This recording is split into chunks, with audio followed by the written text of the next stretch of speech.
barasaabka gobolkaasi Togdheer Maxamed Diiriye Xayd marka hore ku soo dhaw Saab TV ugu dhaweeyay Saab TV idina salaamaya una jecelahay ma taqaanaa halkan ku kulana maanta barasaab inkastoo dhawaanad xilka qabatay haddana bal waxaad warbixin naga siisaa xaaladda guud ee gobolkaasi Togdheer haddii ay tahay burco horta mar waan ku cusubahay oo xilka imka madaxweynaha qaranku ii magacaabay laakiin kumana cusbiyo waxaan ka soo noqday magaalada xilal badan baan ka soo maray oo maamul haday tahay maayar ku xigeen maayar barasaab ku xigeen iyo labadii sano u dambeeyaan kamid ahaa xubnaha guddida qataraasida qaranka marka xagga kagama cusbiyo waxaan ninka intaas oo dhan maartay xoogaalka u ahaa ilaa 2002 waana ku cusubooday imka xilkan barasaabnimada aan tagay haddaan ka xog warramo magaalada xaalkeedu nambaruun nabadgelyada u horeysa nabadgelyadu aad iyo aad bay u fiican tahay gobolku maalinu dadkiisuna iska jecel yihiin nabadgelyadiisuna ka wanaagsan tahay ma jirto waxa way dhacdhacayaanoo qof dilayo dee waa la arkayaa kaana waa lagu guulaysaa dadkii ama uu ka dhashay ama booliiska markiiba gacanta ku qabta inta jooga waxaan u malaynayaa hal qof baa lagu dilay kiina markii la dilay qofkii dilay waa la keenay marka nabadgelyada magaaladu waxay tahay boqolkiiba 99 baan oran karaa dadkeeda isjacaylkiisuna waa saas oo kale waxa kale oo magaalada qayb weyn ka ah dadku marka ay ku midoobaan baaxmishirka ama ay ku midoobaan ma taqaanaa diiniyan badsiye dawlad baa caadadiinu ahayd waxa u koraysa xadaaradooda koraysa marka burco maanta daamana ma kala laha mana kala qoqobna cid isku haystaana ma jirto nabadgelyada boqolkiiba boqol aad bay fiican tahay dhawaan taliyaha ciidanka booliiska gobolkaasi Togdheer ka hadlay ayaa sheegay in mukhadaraadku ku soo batay gobolkaasi sidoo kale ay jirto dhalinyaro iyaguna rabshado sameeyo kooxi bal arrimahaas halka marayaan laba qaybood qayb waa mukhadaraadka qaybna oo dhalinyarada kooxaha haddaan ku horeeyo mukhadaraadku dagaal badan baan baan kula jiraa saan u dhib tiri lahayn ciidanka booliisku waxay qabtaan inta badan khamriga soo galay magaalada gacanta ku dhigaan waxyaabo imika noogu darin waxa weeyaan xashiishadoo sigaar laga soo dhigay oo sigaara ayaa noogu daran taas oo imika ayna kula jiro dagaal maalintoodii taliyaha qaybtu ka hadlayna taa ay tahay aad iyo aad baan markaa uga digaynaa in mataqaanaa ciddii ku howlanba inay mataqaanaa faraa kala baxdo una tuuri mayno qof kasta oo aanu ku qabanno mukhadaraadka waxay baabi'inaysaa waa dhallinyaradeenii waxay baabi'inaysaa waa dhaqankeennii waxay baabi'inaysaa waa diinteennii sidaa darteed waxaanu kula jiraa biliiska iyo gobolka iyo degmada annagoo is wada kaashannay si aanu tirtir lahayn waayo meesha xad baa nagu dhow xadkaasay ka soo gelaysaa awla marka hore geed bay ahayd imka iyadoo bax ku duuban oo sigaara qof baakar sigaara marka ku soo rido 20 midho oo xashada dee la arki maayo laakiin waanu aad baan ugu la taxaalaa aad iyo aadna waanu la dagaalamayna qodobka kale waxa weeye qodobka kale meesha jira waa kan kooxaha waxaad moodaa kooximka aad iyo aad baan uga ladanahay way jirtay mar magaaladu kooxeedu aad u badnaayeen laakiin imka hoos u dhac badan ayaa ku jirta inta hadheena waxaanu jecelahay inaanu suulino imka kooxi badnaa ee markii hore waxa jirtay bariga hore anigu aan ka shaqeynay meesha ilaa 50 kooxood oo magacyo leh ama 20 dhowr kooxood oo magacyo leh jiray hadda imka magacyadii u yaraadeen wax kooban baa jira waa beenkii meelaha hablaha ka qaada marka kuwaasuna waa la qabtay inta badan waxa jirtay arrin maamulkii ka horeeyay aad ula tacaalay oo la xiriirta arrinta deegaameysiga bal arrinta deegaameysiga xagga maraysaa imka horta marxuumkii ilaahay u naxariiso barasaabkii iga horeeyay xamse maxamed cabdi ilaahay u naxariiso dagaal badan asoo kula jira deegaameysiga ayuu xanuunsaday ilaahayna ku oofsaday dhibta qura imka ka jirtay dhulka waxa weeyaan waa dhulka waliba aan magaaladii ahayna miyiga u baxday inuu la meel balliga ka qodayo inna wala meel doonay inuu magaaleeyo ee xoolihii dhulka daaqayeen lagu haysto asuguna dagaal kula jira ayuu ku geeriyooday aniguna halkiisuu maan ka qaatay aad iyo aad baa imika ay u hooseysaa dhul badan oo aanu baabinayna waa jira dhul badan oo imika noo harsanayna waa jira laakiin waxay ku fiican tahay dadka weynihii deegaanka deganaabaa gacmaha isku hayso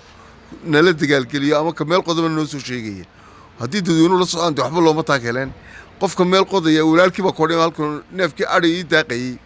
hebel baa qodaya walaalkaya ama balli ka qodaya ama moos ku dhigaya ama magaalaynaya markaas saasaanu annaka iyo dadkii weynihii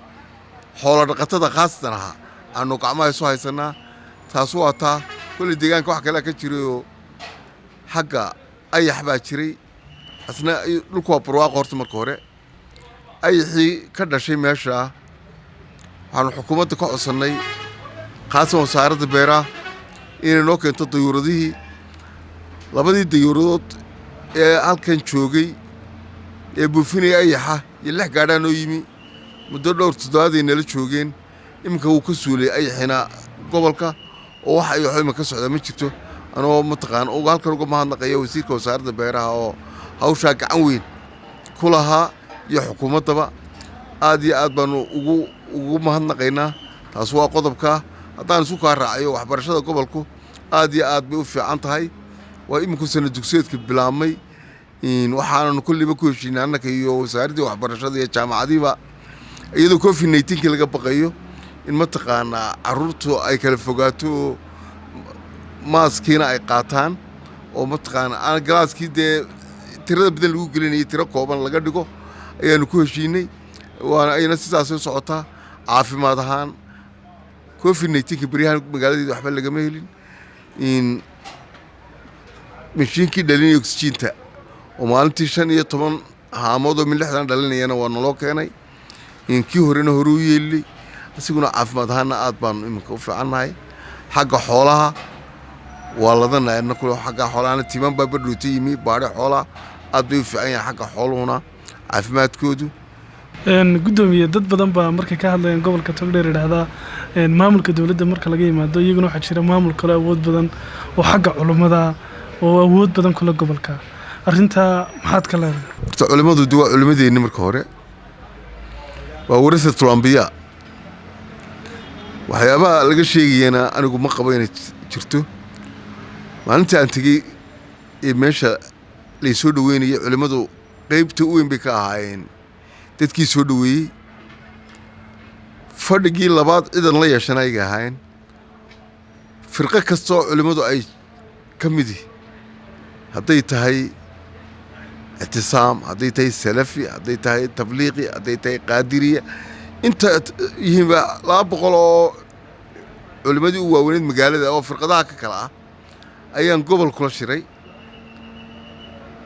واحد شرتا قلنا اللي هذا حما ريبي دي وناك فريد ساينا شرا ود حكومة دونا يوقتها نلا شقي بوليس كنا شقيان marka waa dacaad baa iska jirta kulliba waxaan bay diidaan culimadu wax de aan diid togolan bay yiraahdaan war waxa inaga joojiyay maaha culimo xukunto ama xukunkii maamulka faraaq gashatay kuma hayno aad iyo aadna way noola shaqeeyaan annana aad baan noola shaqeynaa khaasan anigu waxa madrasadoodii waan ka qayb galay masaajidda markay dowr kasta ay dhameeyeen waan ka qayb galaa waan ku faraxsan inaan ka qayb galo culimadu qoladan kale ee wanaag fariistu waa niman culimo يحمى ريبستا قوليها وحلقة شيء قال لها هو محمد بن عفاف مين يلعب بحسن برقي عمر بن عفاف وحاسو بتشري وحلقة كبيرين يا يعني عادوا الشقينه يعني نبت قليلا نقل الشقيان إن واحد كسو مقعد وكسو كرو حمانا أي نقل الشقيان واحد كسو وناقنا أي أنا سكوك عسينه أي هذا كعدين يا علماء متقانا ما أنت أنا إنه إذا لا شقين مثلا كم جرت قبلك كل تعاد أسمر بسكير بحضي المدة أدبر سودويننا إذا نوع شعلها أنت باش تماطن أنا كود تشيره أنت أخطر سنة الذي هو أخطر سنين إنه ورثنا قاتم نسابتي في كحصل ناب قدومي قبلك تقدر أنت سبدان أدبا لو جسور شيء سلا بدك فنايجي حاجة يو نعرفها الله يقنا شو يدا لو قبته نعرفين تاسمع ملحان حين كقرشيسن ده وسعرت بقى ay u leedahay dhaqanka wasaaradda dhaqanka ah ayaa jirta iyo warfaafinta kulley berigii hore waxaa jiri jirtay jasuuro ayaa laga qaadi jiray marka wax la dhigayo iminka laakiin intay nabadu carruurtu iska haystaan ayuun baa la yidhaha waxaanu dhigaynaa riwaayad baan halkaa ka dhigaynaa marka waxay la tahay wasaaradda dhaqanka warfaafinta iyo dhaqanku hadday soo fasaxdo oo ay soo jasoraarayso ciddiidaysa inaanay jirin laakiin wixii dhaqanka iyo diinta ku xun haddii ay meesha yimaadaan dee xukuumad ahaanba ma ogolin de inagu dhex faafaan oo carruurteenna ay mataqaanaa ay arkaan haddii habla qaaqaawan iyo inama ay tahay waxankaas laakiin kolle waxaan jeclaan lahaa markay fanka la soo samaynayay ay meesha imanayaan in wasaaraddii dhaqanka warfaafinta iyo dhaqanka ay soo marto dee idinku aa ka mid ka tihiin oo markaa markay soo fasaxday keento dee ciddiida kartaa ma jirto ciddii soo hortaagisa kartaa ma jirto ee lasoo arko waxay dhigayaan waxay tahay inaanay dhaqanka wax yeelin inaanay diinta wax yeelin inaanay dadka wax yeelin marka la arko ciddiidaysaad ma jirto dowladda hoose oo kale waxaa jiray in maamuladii ka horreeyey ama kuwii hore dhowr jeer isfahan darra dhacday adugu intee baad isleedahay waa wada shaqayn kartaan dowladda hoose degmada Burco su-aal aad u wanaagsan wey waana jeclaa kolley in su-aashaa la weydiiyo dowladda hoose anigu markii hore asalkayga hore dowladda hoose ka shaqeeya xildhibaan baan ahaa maayar ku-xigeen baan ahaa maayar baan ka soo maray waxyaal waan aqaanaa gobolkana waxaan ka dhowr sannadood baan barisaa ku-xigeenka ahaa maayarkan iminka joogana maayar aan aad iyo aad isu naqaano waxaanan jecelahay ama aan 100% ku kalsoonahay inaan dhexdayda wax isqabadi aanu ka iman doonin horena dee waanu wada shaqaynaynay anoo maayaroo asigu joogaan maayar ahaanu wada shaqaynaynay iminkoo aanu labadeedu xilkii wada joogno mataanaan u malaynay inaan noqon doono meeshaa wax soo geli karaya dhexdayada inaanu jiri doonin baan u malaynaya ugu dambeyntii guddoomiye fariintaad u dirayso bulshada gobolkaasi Togdheer maxay tahay horta number 1 gobolka Togdheer waa gobol aad u ballaaran waa gobol dadkiisu aanu waxba qarsan wuxuu qofku doonayo uu kugu imano kuri caynka baata warkeenni caddaa waxaan horta marka hore ka codsanayaa wixii xafiiskayga ay ku arkaan ee dhalila inay dadku ii yimaadaan qofkii wuxuu ku arko qof kasta oo gobolka Togdheer waxaan ka codsanayaa wixii talo ee uu tala moodana inuu ila yimaado iguna duceeyo xilkaa ballaaran inuu marka hore alla igu asturo mar labaadka maalintii dhaweydaan gobolka lagu soo dhaweynayay waan idhi Burco midaysan bay soo dhaweysay waxaan mar labaad ku celinayaa sida midnimada ay igu soo dhaweyseen ina midnimadiina igula shaqaysaan waxaan kaloo idka codsanayaa qofka xun markaynu qabanno inaanu cid yeelan ee qofka wanaagsan oo cid yeesho ansur akhaaka daaliman oo madluuman walaalkaa gariga gardarraba ugu yidhi hadduu gardaranyada gardarrada ka qabo hadduu garlayana gartiisa ugu toon saas inaynu ku wada shaqayno waxaan kaloo aan ka codsanaya halkan nabadgelyadu waa qaali arday iskuulla inoo dhiganaysaa ma jirto tiifiyadan aynu iska qabanaynaa ma jirto aqoon inoo kordhaysaa ma jirto holo inoo dhaqmayaa ma jiraan haddaan nabadgelyo la helin nabadgelyadeenna aan ilaashanno waxaan kaloo halkan baaq uga dirayaa nabadeed beelihii ku dagaalamay ama ceelaf weyn ama beeye macaan oo aanu beeye macaan darisnahay oo aan leeyahay mataqaana ilaahay boggooda burcadaysu mariyo ilaahay colaadda halkaa ka dhacdayna wanaag iyo nabad ha ugu bedelo aan ugu ducaynayo in halkaa ay ku joogsaan waayo labada meeloodba dadka ku degani burcay degan dhibtoodu burcay imanaysa marka Soomaaliyaanimada laga yimaado dhibtu burcay imanaysaa kuwa ceelaf way joogaan burcay wada degan yihiin kuwa beeye macaan dagaalkoodu ka dhacayna waxay burcay wada degan yihiin waxaan walaalayaal idinku baaqayaa colaad nin baa ku dhintay wiil kuma kaco wiil baa ku dhinta inaynu maskaxdu taliso ee aanu qorigu talin ayaan idinka codsanayaa inaynu nabadda u wada dubnaaba baan idinka codsanayaa inaynu mataqaanaa gacmaha isqabsanaa baan idinka codsanayaa inaynu mataqaanaa awaamiirta xukuumaddeenu bixisa la wada qaataa baan codsanayaa dhulka ilaahay baa leh marka labaadna dawladda mas'uul ka ah in laba qof isku disho meel ummadda aanay ka lahayn ma fiicna marka waxaan ka codsanayaa nabadgelyadeena inaynu ilaashano daawadayaal intaasi waxaa noogu dhammaaday waraysi dheer oo aan ka qaadnay gudoomiyaha gobolkaasi Togdheer Maxamed Diiriye Xayd oo howlo shaqo ku jooga caasimadda Hargeysa waxaanu ka warbixiyay xaaladda guud ee gobolka Togdheer gudoomiye aad iyo aad baad mahadsantahay